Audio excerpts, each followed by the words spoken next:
Por eso Jesús dice: apéguense a mí, no se desconecten de mí, porque tú tienes la decisión si conectarte con Cristo o desconectarte con Cristo. Y Jesús te aconseja a que tomen la decisión correcta, porque separados de mí nada podéis hacer. Entonces, conectémonos voluntariamente con el dador de la vida, no nos desconectemos con Él, estemos siempre conectados a la vid.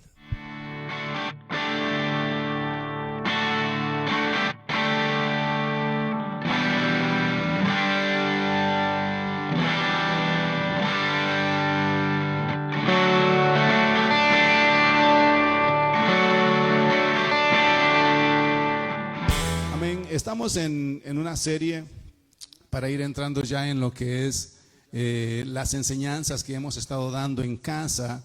En el mes de febrero comenzamos una nueva serie, la cual llamamos Avivamiento. Y pareciera que Dios nos está dirigiendo a lo que se avecina, porque creo firmemente que después de todo lo que está pasando, o que todo esto que está pasando a nivel del mundo, traerá un despertar en la iglesia de Jesucristo. Habrán algunos cambios necesarios que hacer. El día de ayer hablaba con un pastor amigo y conversábamos sobre esta situación. Yo le decía, probablemente o quizás podemos reflexionar en lo que está pasando y darnos cuenta de que es necesario, es importante conectar a la gente con Cristo más que con nuestras congregaciones. Porque ahora es cuando vamos a demostrar que también conectados o cimentados estamos en la palabra del Señor. Quizás hemos estado más preocupados por conectar a la gente con nuestras congregaciones, con nuestros templos, llenar los templos, y eso está bien, pero lo más importante es dirigir la gente a Cristo. Y de ese es el tema que quiero hablarte en esta mañana, siempre sobre lo que es la serie de avivamiento. Quiero hablarte de lo que es estar conectados con Cristo, porque todo avivamiento no puede surgir si no hay una conexión directa con Jesucristo mismo. Todos aquellos que han hecho cosas grandes en el mundo, que han marcado una época, que han marcado una historia, han sido gente que han estado en una relación personal muy íntima con Jesucristo, que es el que produce la vida, el que produce el poder, es nuestra fuente de poder y es nuestra fuente de vida. Y el primer domingo que hablé sobre esta serie, di algunas definiciones sobre lo que es avivamiento y las quiero repetir, no por lo que está sucediendo, sino porque antes de que todo esto sucediera, Ministerio Restauración ya había sido instruido en todo lo que tiene que ver con un avivamiento. El avivamiento siempre ha provocado cambios y restauración en las sociedades. Y te estoy leyendo uno de los codes, de los escritos, de los puntos que enseñé en febrero 24, el primer día que abrimos esta serie. Y hablábamos en ese día, ese domingo, de que el avivamiento siempre ha provocado cambios y restauración a las sociedades. Entonces estamos entrando en un tiempo donde la iglesia necesita provocar esos cambios en la necesidad que tienen nuestras comunidades y nuestras ciudades. Otro punto que hablábamos es de que el avivamiento siempre viene acompañado de poder sobrenatural por el Espíritu Santo y la disponibilidad de los creyentes para poder llevar a cabo lo que Dios quiere que hagamos. O sea que el poder de Dios está disponible, pero nosotros como creyentes tenemos que también estar disponibles para poder operar bajo ese poder que se nos ha dado. Nuestro enfoque familiar, hacia dónde están enfocadas nuestras vidas, hacíamos esas preguntas. ¿Cuál es tu enfoque de vida? ¿Qué es más importante? Si la agenda de Dios o nuestras agendas. ¿Hacia dónde o a qué está enfocado nuestra vida? ¿Están enfocados a mi vida, a mis hijos, a mis negocios? ¿Estamos preparados para que sean ellos los nuevos agentes de cambio a través del empoderamiento del Espíritu Santo? ¿En qué estamos enfocados? Porque si estamos enfocados en nuestras propias cosas, el avivamiento no puede surgir. Y creo que todo lo que está sucediendo nos está demostrando de que qué vulnerables son nuestras agendas, qué vulnerables son nuestros planes cuando surge algo así.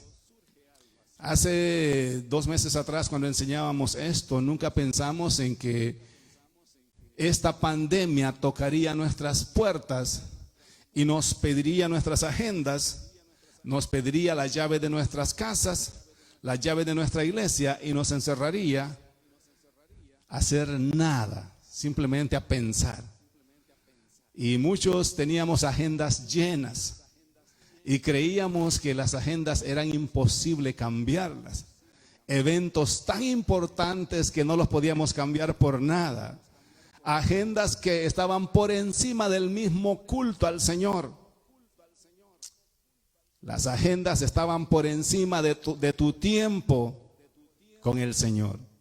O sea, no voy a ir a la iglesia porque tengo una reunión de negocios importantes que es más importante que ir a la iglesia.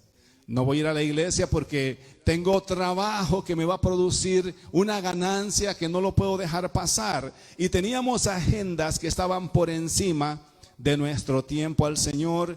Y un día entró el virus de corona y nos dijo: I need your keys, I need your house keys, I need your church keys.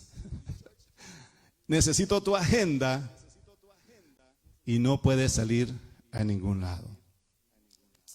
Quiero que me proyecten lo que es la página de nuestro tema, que tiene que ver con avivamiento, para poder ir entrando más de lleno a lo que es el tema que estamos desarrollando y cuál es la importancia de saber que viene un avivamiento para nuestras iglesias. Hemos estado hablando desde hace 2 años atrás lo que tiene que ver con un avivamiento que viene para nuestras iglesias, que viene para nuestras casas.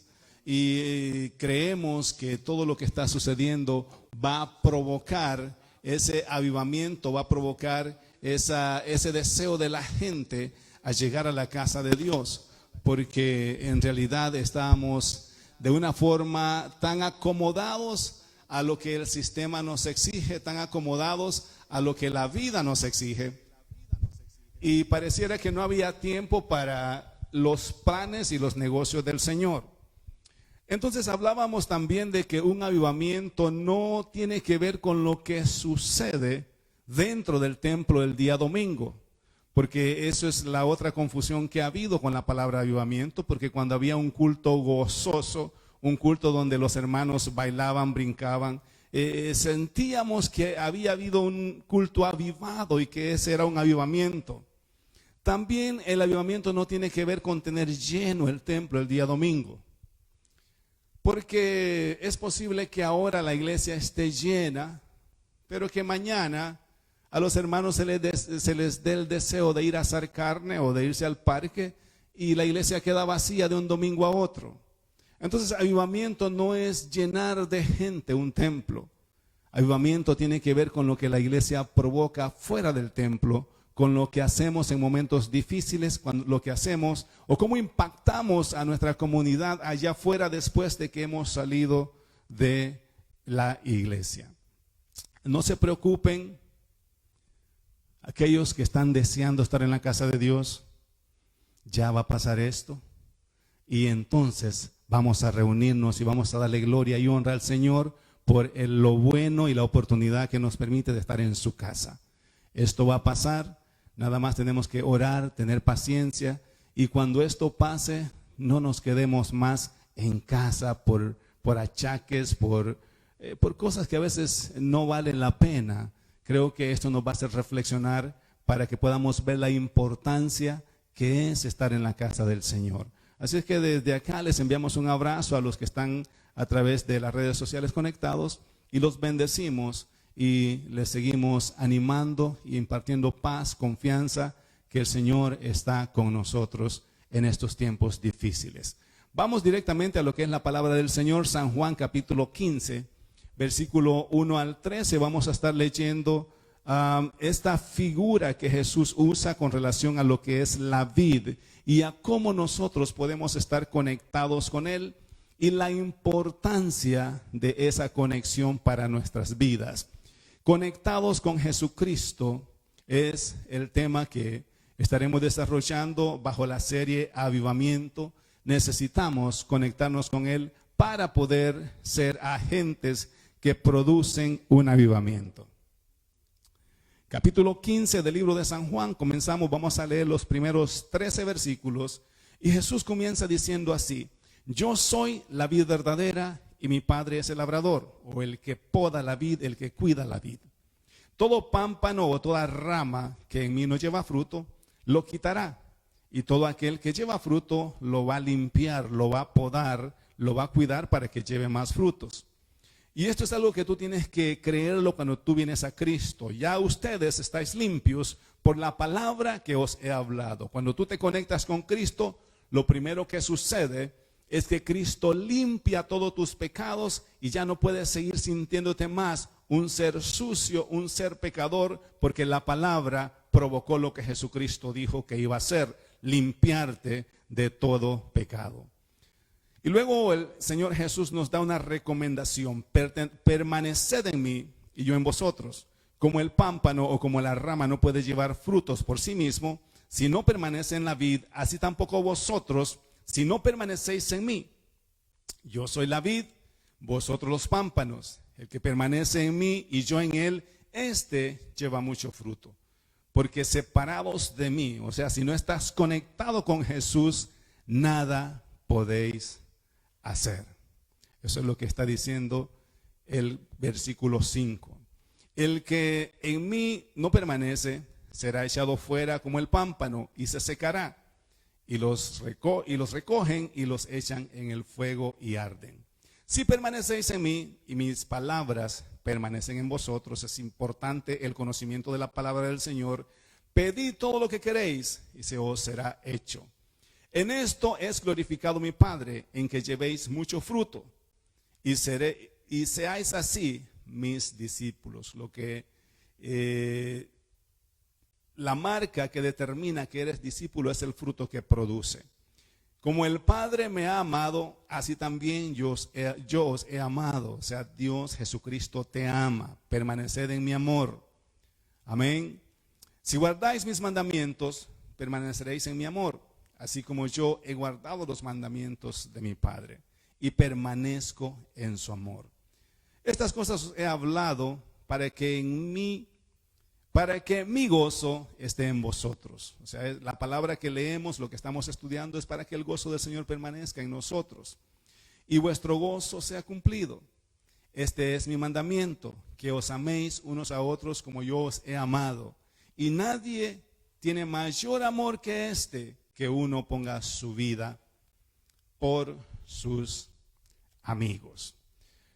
Cuando Jesús hablaba esto, era una palabra directa a los fariseos, a los religiosos de aquel tiempo. Porque los fariseos siempre estaban de cierta manera especulando o estudiando o analizando lo que Jesús enseñaba. Y me gusta la sencillez y la claridad con que Jesús enseña, porque algo que hacía a Jesús grande como maestro era la forma fácil de enseñar para que los oyentes pudieran entender el mensaje. O sea, lo que te hace grande como maestro es que la gente te pueda entender lo que estás tratando de explicar. Quizás no tanto el vocabulario estudiado, rebuscado que puedas usar, o impresionar a alguien con un léxico súper educado, eso es bueno, pero a la final, si la gente no te entendió, perdiste tu tiempo. Diste un mensaje tan profundo que nadie lo entendió. Y creo que el objetivo y lo que engrandece a un maestro es que los estudiantes entiendan el mensaje que estás dando. O sea, la capacidad para poderte poner en el nivel donde ellos te puedan entender, o traer el mensaje, por profundo que sea, simplificarlo para que todos aquellos que te están escuchando puedan entender. Entonces Jesús tenía ese don, tenía, por eso se conoce como uno de los maestros más grandes que ha existido, porque sus mensajes eran fácil de entender, tanto para los fariseos, los escribas, los saduceos, gente que había estudiado toda la vida la ley, y aquellos que solamente iban a la sinagoga los fines de semana y que no entendían mucho de qué se trataba todo eso.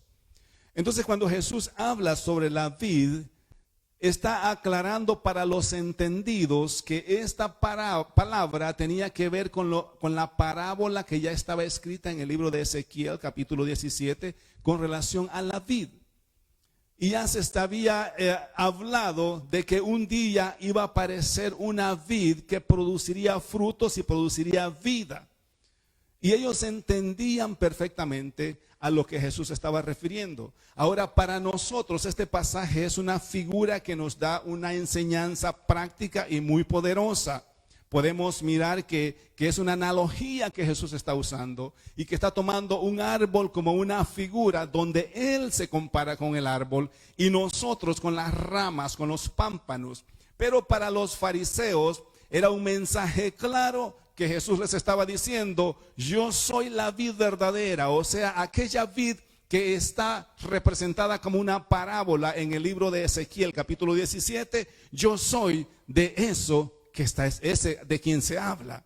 Por eso les dice: yo soy la vid verdadera. O sea, aquello que ustedes han encontrado en los profetas era una parábola nada más, era como un ejemplo, pero yo soy de esa vid que se estaba hablando. Entonces los fariseos entendían perfectamente el mensaje, porque una cosa es lo que los fariseos entendían de las enseñanzas de Jesús y otra cosa es lo que nosotros entendemos, porque ellos eran conocedores de todos los escritos bíblicos. Y cada vez que Jesús enseñaba con bases bíblicas para que ellos entendieran perfectamente de qué Él estaba hablando. Cuando Él dice: yo soy el buen pastor, y el buen pastor su vida da por las ovejas, está refiriéndose a Ezequiel también, donde Dios dice: un día yo voy a ir y yo los voy a pastorear, porque ustedes no han hecho bien el trabajo, porque ustedes no han cuidado a la enferma, no han cuidado a la perniquebrada, pero yo un día voy a aparecer y yo mismo los voy a pastorear, dice el Señor. Entonces aparece Jesús y dice: yo soy el buen pastor. Pero el asalariado, o sea, ustedes, les dice a los fariseos que son los asalariados, no cuidan bien a sus ovejas porque no son de ustedes. Ahora, cuando no entendemos esta conexión del mensaje de Jesús hacia los fariseos, podemos malinterpretar todo esto y creer que Jesús está hablando de nosotros, los pastores que tenemos salarios en las iglesias.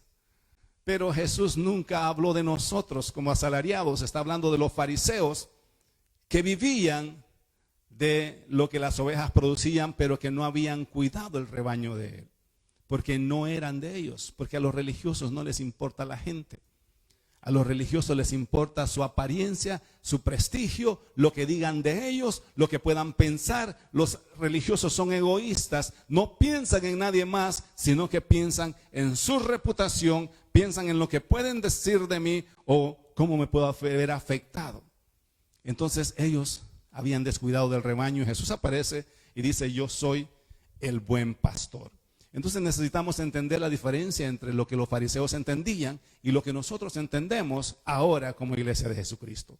Pero en este pasaje, agarrando correctamente para nosotros la figura, podemos mirar que Jesús se pone como la vid verdadera, como el tronco, o sea, como la fuente que produce vida.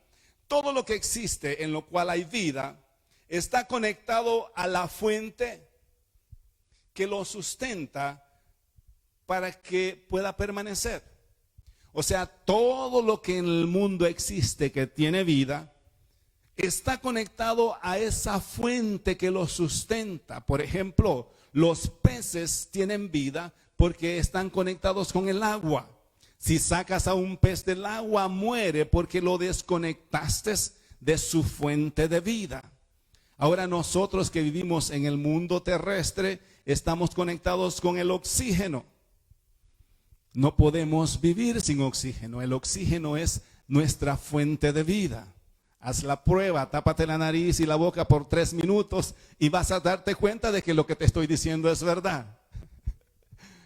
El oxígeno es lo que nos da vida. No podemos vivir sin el oxígeno. Entonces, la vida, o sea, todo aquello que tiene vida tiene que estar conectado con la fuente que lo sustenta. Y cuando Jesús se pone como un ejemplo, como una figura de árbol, las ramas no pueden vivir desconectadas con el árbol. O sea, son ejemplos fáciles de entender. O sea, esto no es tan profundo. ¿Quién no sabe que si cortas una rama se seca? ¿Quién no sabe que si arrancas a un árbol de la tierra se seca? Porque la tierra es la fuente que sustenta al árbol de la vida. Entonces es fácil entender que si te desconectas de Jesucristo, no vas a tener vida espiritual. Porque estamos hablando de una figura que tiene que ver con un mensaje espiritual. Jesús no está hablando literalmente. Y vamos a ir entendiendo que en todos los pasajes donde la Biblia menciona el árbol de la vida, aún en el huerto del Edén, que menciona que existía el árbol de la vida, se está hablando a una figura que representa a Jesús. Entonces vamos a tomar esto del contexto correcto, que tiene que ver con la vida espiritual. Jesús está diciendo, si ustedes permanecen en mí, entonces van a poder tener vida, porque apartados de mí o separados de mí, nada podéis hacer. Lo primero que sucede cuando te conectas con Cristo es que eres limpiado de todos tus pecados. O sea, la gente necesita estar conectada con Cristo para que la santidad, la justicia de Cristo te pueda limpiar y pueda perdonar todos los pecados con los que llegaste a Jesucristo. La diferencia entre la rama y nosotros, trayendo esto a la figura práctica, es que nosotros tenemos libre albedrío.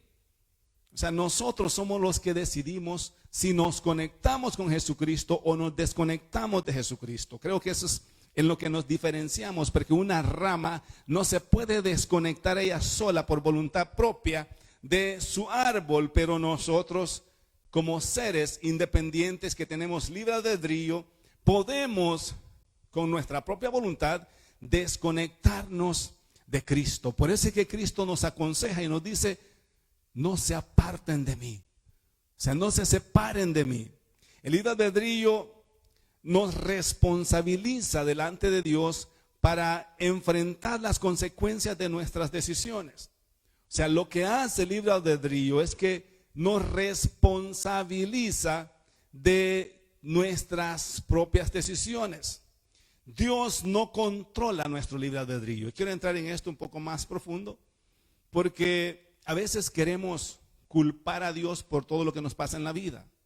No podemos culpar a Dios de nuestras malas decisiones, ni evadir nuestra responsabilidad en lo que Él nos ha mandado hacer.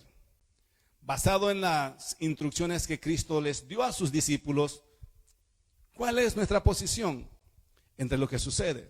Si estamos conectados con la fuente del poder, podemos hacer lo que Cristo nos mandó que hiciera. O sea, el libre albedrío nos libera o nos responsabiliza de nuestros propios actos y de nuestras propias responsabilidades. Estamos viviendo en un mundo donde todo mundo quiere culpar a Dios por lo que está pasando. Ay, ¿por qué Dios permite esto?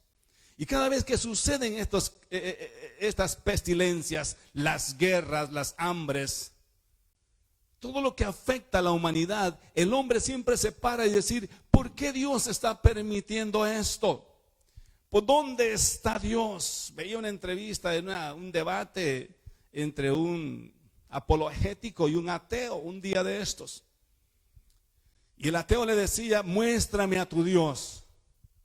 ¿Y dónde estaba Dios cuando los judíos, o sea, si en el Antiguo Testamento Dios aparecía y salvaba a la nación de Israel, ¿dónde estaba Dios cuando los nazis estaban quemándolos en las cámaras de gases?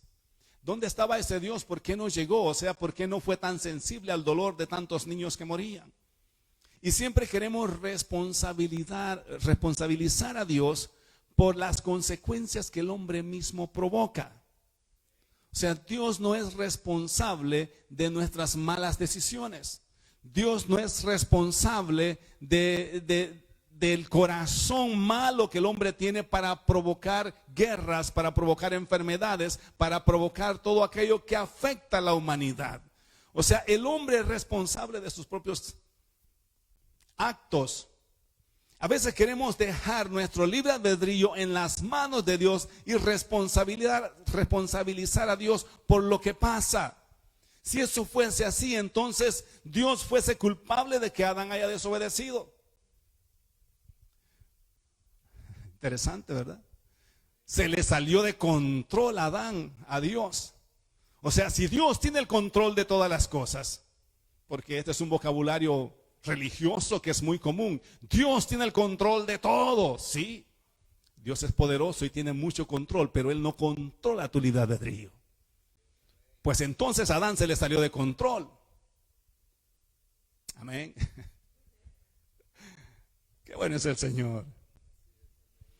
Él no puede controlar tu libre albedrío. Entonces no podemos responsabilizar a Dios por las decisiones equivocadas que el hombre toma. Y si la tierra está siendo afectada por pestilencias, por guerras, por malas decisiones humanas, no es la responsabilidad de Dios. Ahora Dios está dispuesto a ayudarnos para arreglar todo lo que el hombre ha desarreglado, y eso siempre lo vamos a encontrar en la Biblia. Siempre que el pueblo de Dios tomaba malas decisiones, aparecía el Señor y le decía: por favor, arrepiéntanse de lo que están haciendo. Y arrepentirse no tiene nada que ver con remordimiento, porque a veces confundimos el arrepentimiento con el remordimiento. Me siento mal por lo que hice, estoy arrepentido, pero lo seguís haciendo. Eso no es arrepentimiento. Es el remordimiento porque hiciste algo que sabías que no lo tenías que hacer, pero el siguiente día lo vuelves a hacer. Entonces, arrepentimiento es con un cambio de mente, con un cambio de vida. Es no seguir por el camino que vas. Cuando el pueblo de Dios se arrepentía, se volvían de sus malos caminos. O sea, el arrepentimiento tiene que ver con un cambio de dirección. Y cuando el hombre o la nación de Israel tomaba malas decisiones y se iba por caminos malos, el Señor siempre a través de los profetas les pedía: por favor, arrepiéntanse, vuélvanse de sus malos caminos, tomen buenas decisiones para que tengan mejores días.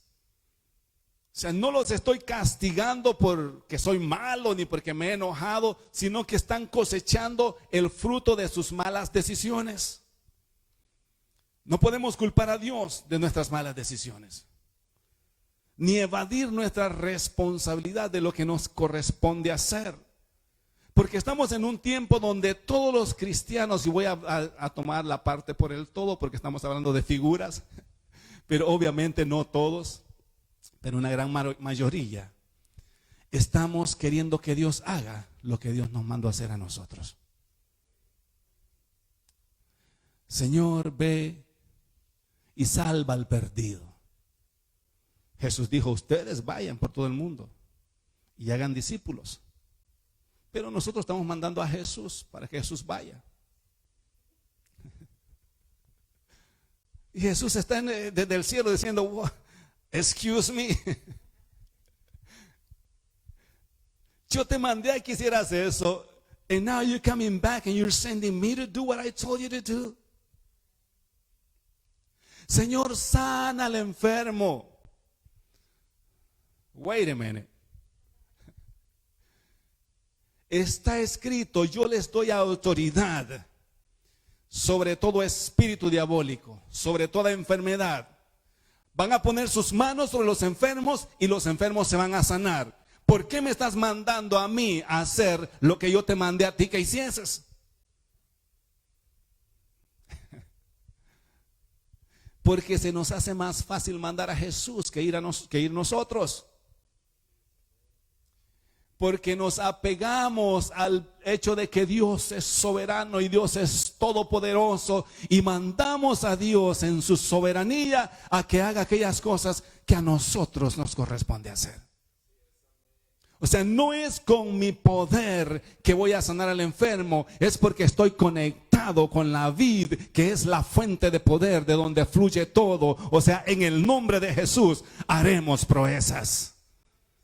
Amén. Esa es la actitud correcta del cristiano. El religioso manda a Dios a hacer todo.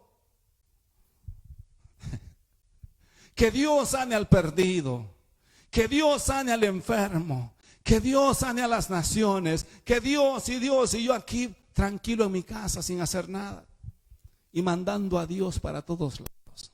Dios no va a ir.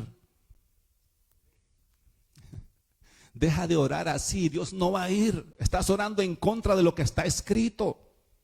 Son oraciones que no van a ser contestadas nunca. Oh, qué bueno es el Señor. La religión entrena a sus seguidores a no tener responsabilidad por sus actos, donde todo se lo atribuyen a la voluntad de Dios y no creemos lo que está escrito para nosotros. Te lo voy a repetir. La religión entrena a sus seguidores a no tener responsabilidad por sus actos, donde todo se lo atribuyen a la voluntad de Dios y no creemos en lo que está escrito para nosotros. Te lo explico. Es la voluntad de Dios que yo esté enfermo. Es la voluntad de Dios todo lo que me pasa. El diablo me está paliando, pero esa es la voluntad de Dios. Si Dios quisiera, ya me hubiese sanado. Si Dios quisiese, ya me hubiera sacado al diablo de encima. Todo es la voluntad de Dios. Cuando Dios dijo, yo les doy autoridad sobre espíritus inmundos, resistid al diablo y el diablo va a huir de ustedes. O sea que si el diablo lo tengo en mi nuca o en mi cuello, en my back, no es culpa de Dios, es porque no tengo la autoridad para sacudírmelo. O sea, no he creído lo que está escrito para mí. Y si estamos orando, Señor, quítame el diablo de encima. El Señor no te lo va a quitar. Te tengo malas noticias. Eres tú el que te tienes que parar, resistirlo como está escrito, y el diablo va a huir de ti. Ningún demonio tiene que entrar a tu casa, sacudirte la sábana durante la noche y tú, ay, ¿a dónde voy? Échenme agua bendita. En el nombre de Jesús, repréndelo con la palabra escrita, porque Él nos dio la autoridad sobre todo espíritu inmundo. Entonces el religioso se esconde detrás del poder sobrenatural de Dios y quiere que Dios le resuelva todos los problemas hasta que le quite el diablo de encima. En cierta ocasión Jesús le dijo a Pedro, Pedro, me acaba de llegar un texto en mi celular espiritual, en donde Satanás me ha pedido tu cuerpo para zarandearte como al trigo. Interesante. Y Pedro dijo, Señor, reprendémelo, que no me pase eso. El Señor le dijo, he orado, no para que Satanás se vaya, he orado para que tu fe no decaiga. Interesante. Son momentos donde tenemos que orar para que nuestra fe no caiga. Son momentos donde nuestras oraciones tienen que ser en fe en lo que la Biblia dice para mí. Y en esa fe y en esa confianza y en esa autoridad que produce mi conexión con la vid, vamos a echar fuera todo espíritu diabólico, vamos a echar fuera toda enfermedad, nos vamos a parar ante cualquier virus. En el nombre de Jesús ordenamos maldición sobre ti. ¿Por qué no nos atrevemos? O sea, probablemente va a decir, pastor, está como súper poderoso ahora. No, estoy creyendo lo que la Biblia dice. Y los cristianos nos tenemos que unir a declarar lo que está escrito para nosotros, no lo que las noticias nos están diciendo, no lo que el sistema del mundo está diciendo, porque cuando el sistema del mundo fracasa, el sistema del reino permanece. Amén, eso es así. Así es. Estamos en el mundo, pero no somos del mundo. No vivimos bajo el sistema del mundo. Y por eso es que todo lo que está sucediendo está demostrándole a la iglesia que es Dios el que nos sostiene. Porque la iglesia quizás ha olvidado que nuestro sustento y nuestra conexión viene de la vid, del tronco, que es el que produce la savia del Espíritu Santo que nos sostiene. Y quizás nos hemos confiado en el sistema del mundo. Nos hemos confiado en nuestros trabajos. Es que como tengo miembros que ganan buen dinero, entonces no hay problema de renta en esta casa. Pues te tengo malas noticias. Los que ganan buen dinero están en casa sin trabajar. Y ahora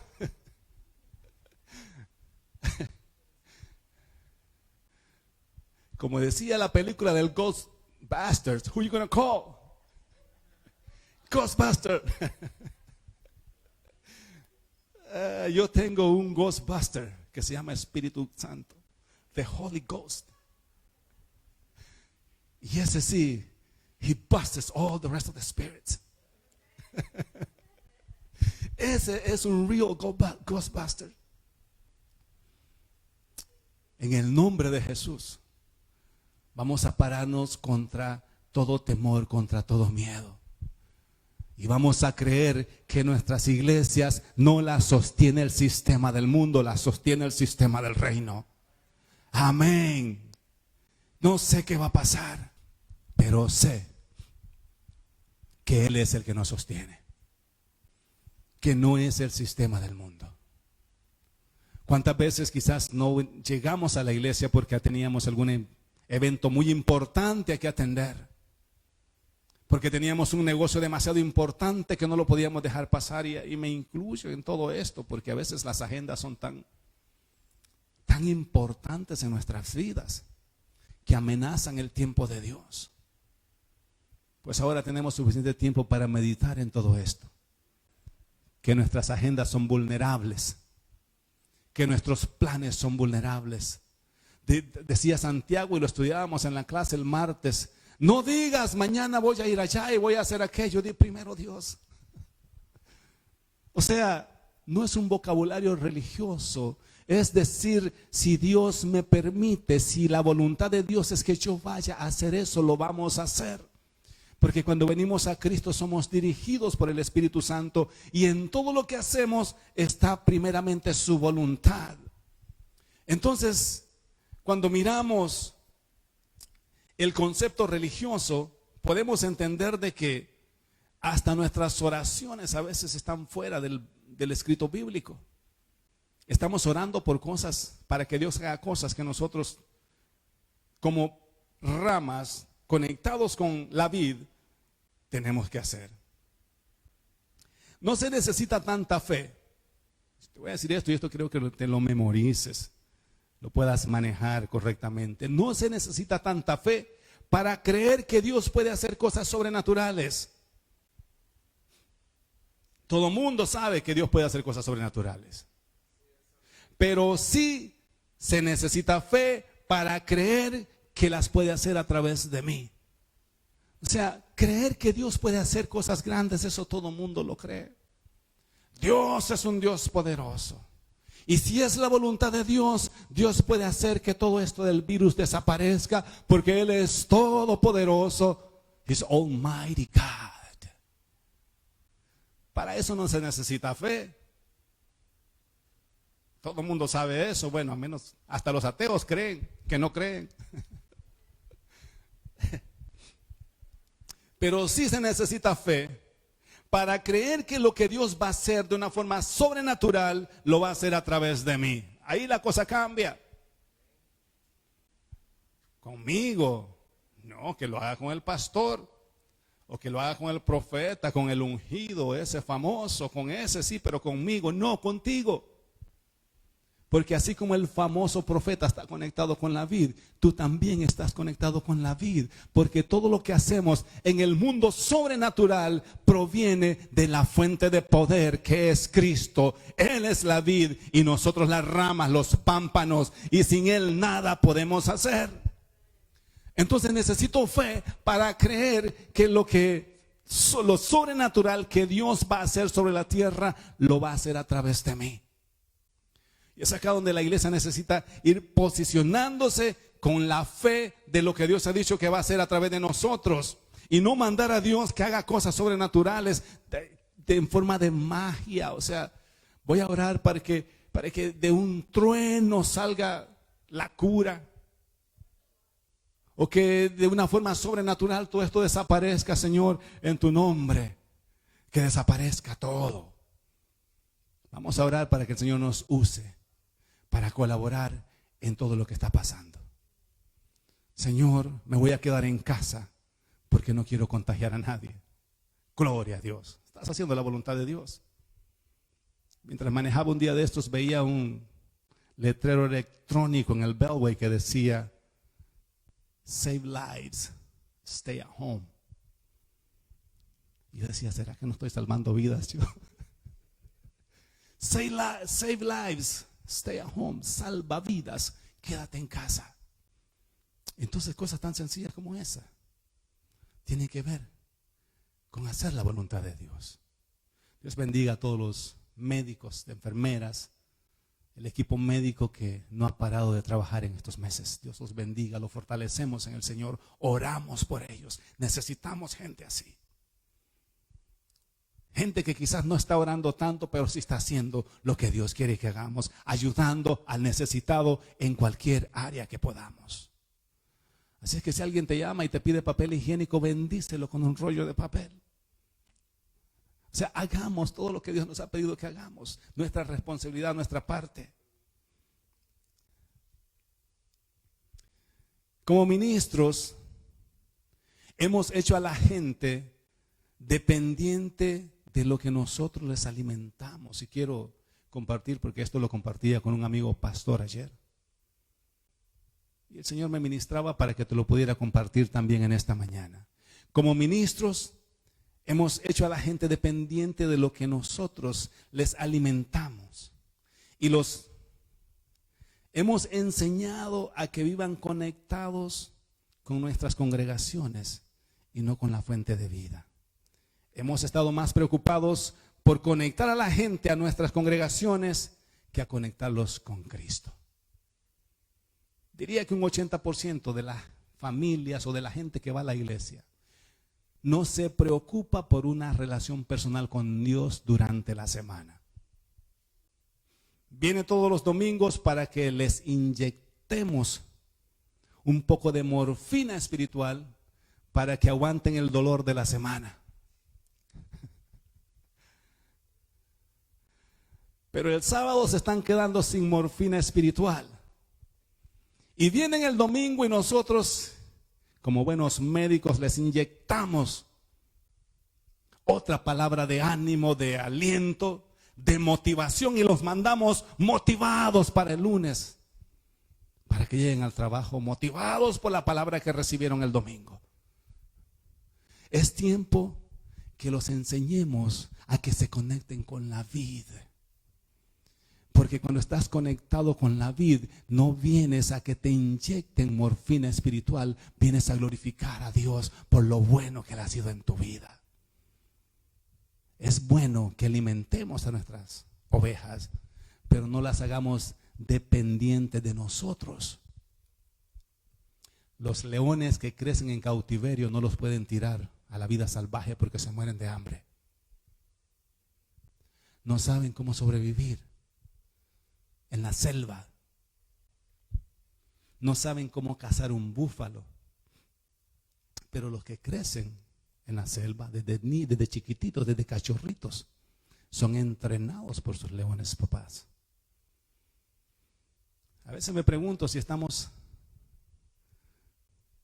tenemos leones espirituales dependientes o crecidos en cautiverio y que ahora no pueden sobrevivir en la selva, en la jungla en la que están solos.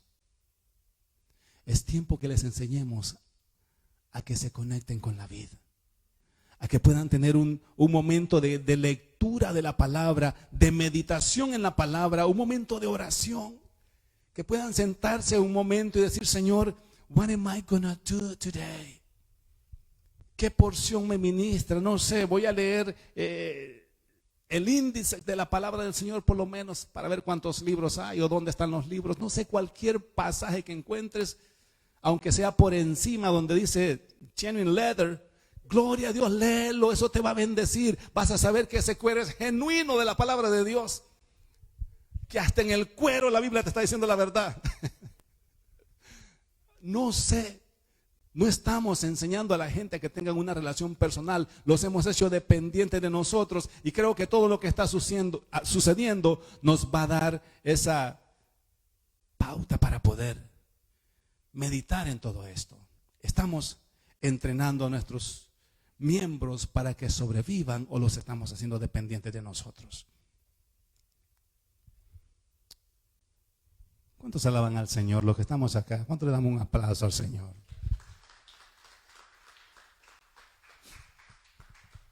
Adoramos tu nombre, Jesús. Nuestra conexión con Cristo es lo que nos empodera para hablar diferente, vivir diferente y actuar diferente.